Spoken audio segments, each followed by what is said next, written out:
우리 함께 볼 말씀은 출애굽기 5장 12절부터 14절의 말씀입니다. 12절부터 14절 우리 합독하도록 하겠습니다.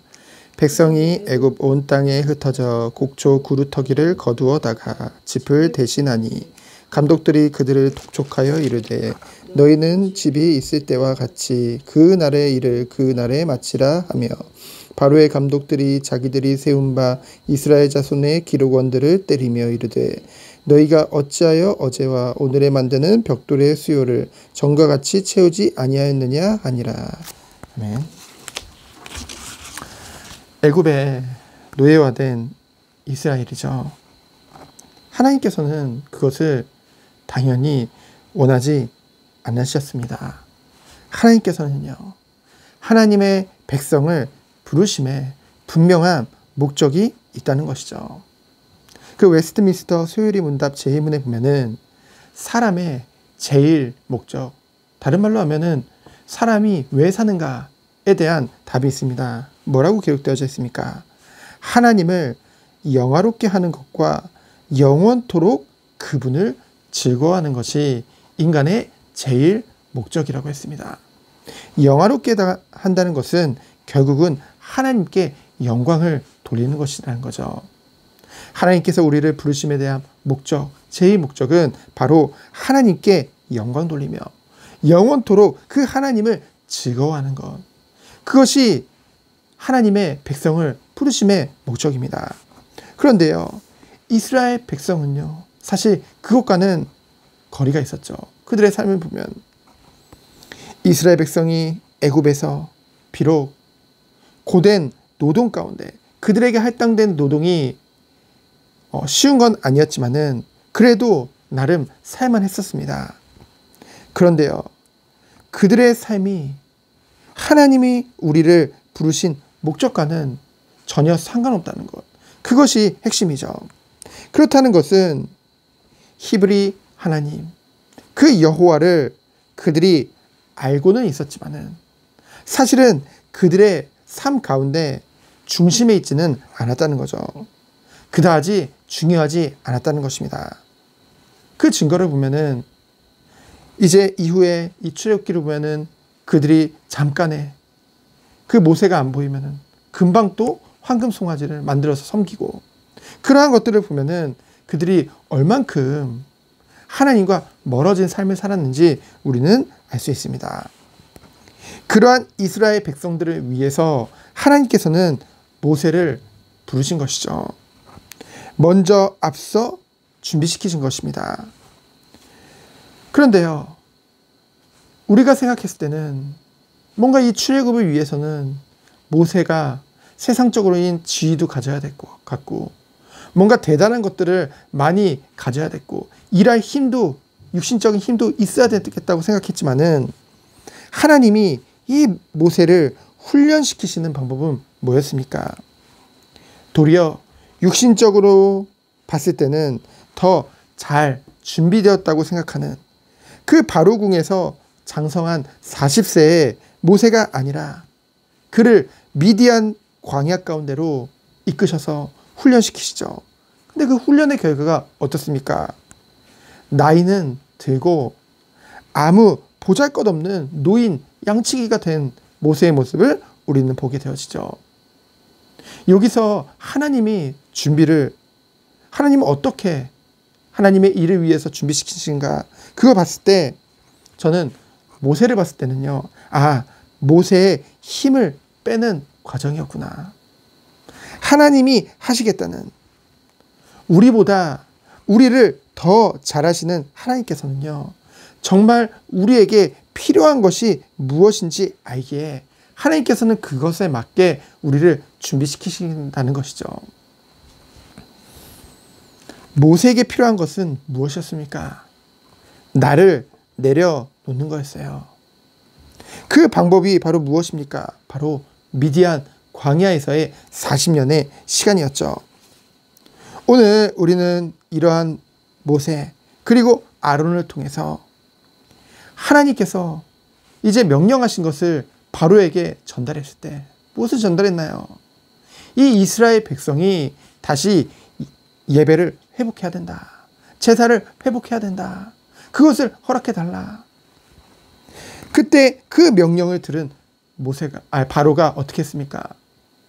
그것에 대해서 오히려 하나님을 모독하고 무시하고 도리어 이스라엘 백성들에게 어찌 보면 정치적인 보복을 가하는 것을 우리는 보게 되어집니다. 원래 이스라엘 백성의 주된 일은 무엇이었습니까? 벽돌을 만드는 일이었어요. 그 시대의 벽돌은 무엇이었냐면요, 볏짚을 주워다가 그것을 잘게 잘라서 그것을 진흙과 섞어서 만드는 그런 벽돌이었다는 거죠. 굉장히 고된 작업이었습니다. 원래는 그 볏짚을요 제공해줬다니까요. 그리고 그들은 그것을 섞어서 만들기만 하면 되는 일이었어요. 그런데 이제는 그 볏짚을 제공하지 않는 거예요. 그러면서도 똑같은 분량을 요구하는 겁니다. 어쩌면 세상적으로 봤을 땐 억지죠.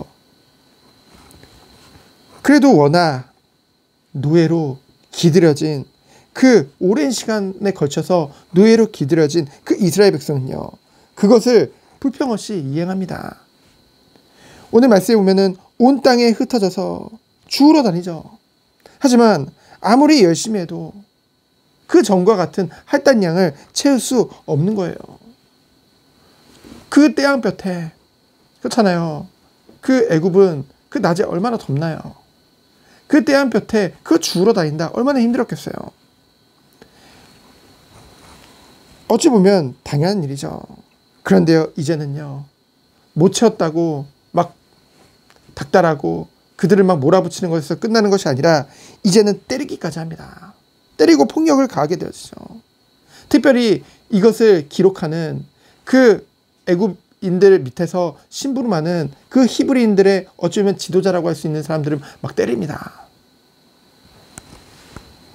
하나님의 일이 분명히 시작되어졌는데요, 도리어 인간적인 기준이나 생각에서 보면은 이전보다 삶이 나아지기는커녕요 더 악화되는 것을 우리는 보게 되어지죠. 이때요, 하나님의 뜻과 하나님의 섭리하심을 바라보지 못하면 어떻게 되는 건가요? 이스라엘 백성과 같이 사람을 탓하게 되고 환경을 탓하게 되고 심지어는 하나님마저 원망하게 된다는 것이죠. 얼마나 큰 죄입니까? 그렇기 때문에 우리는 알아야 될 것이 있습니다.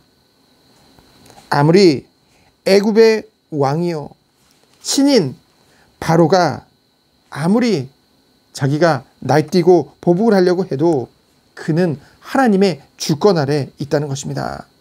그가 더 포악해지고 완악해질수록 그 이스라엘 백성을 괴롭히며 괴롭힐수록 그에 대한 심판의 때는, 그 하나님의 때는 더 가까워지고 있다는 것이고요. 그 이스라엘 백성에게는 출애굽이 더욱더 가까워지고 있다는 것입니다. 그래서요, 우리는요, 눈에 보이는 것에 속지 말고 하나님은 누구보다 하나님의 백성을, 성도를 사랑하신다는 그 사실을 잊지 말고요. 그리고 하나님은 하나님의 구원을, 그 구원의 역사를 단 한순간도 멈춘 적이 없다는 것을 우리는 알기 때문에 우리는 무엇을 바라봐야 될까요? 모든 것을 아시고 주관하시는, 그리고 인도하시는 그 하나님을 바라봐야겠죠. 그래서 우리는 어떤 어려움과 고난과 시련이 오더라도 하나님을 향한 그 신뢰와 그 신실하심, 그리고 우리를 향한 하나님의 선하신 뜻을 의심해서는 안 될 줄 믿습니다. 무엇으로 나가는 거예요? 믿음으로 나가는 것이죠. 그것이 믿음입니다. 어떤 상황 속에서도 하나님을 향한 그 믿음과 신뢰를 저버리지 않는 것. 하나님을 믿기에 환경을 탓하고 사람을 탓하고 그 결과를 탓하는 것이 아니라 어떤 상황 속에서도 오직 하나님만 바라볼 수 있는 그 믿음, 오직 그 믿음으로만 하나님께 영광 돌릴 수 있는 줄 믿습니다. 오직 그 믿음으로만 하나님을 즐거워할 수 있는 것인 줄 믿습니다. 그래서 오늘도 이 새벽에 이 오직 믿음 속에 들어가서 하나님을 영화롭게 하고, 그리고 정말 하나님으로 즐거워하는 오늘 하루 되어지기를 예수 그리스도 이름으로 축원드립니다. 시간 기도합니다. 하나님 감사합니다. 어떤 상황 속에서도 하나님의 향한 그 신뢰함과 그 선하신 뜻을 의심하지 않고 믿음으로 나아가는, 믿음으로 승리하는 우리 모든 성도님들 되도록 주께서 축복하여 주옵소서. 살아계신 예수 그리스도의 이름으로 기도합니다. 아멘.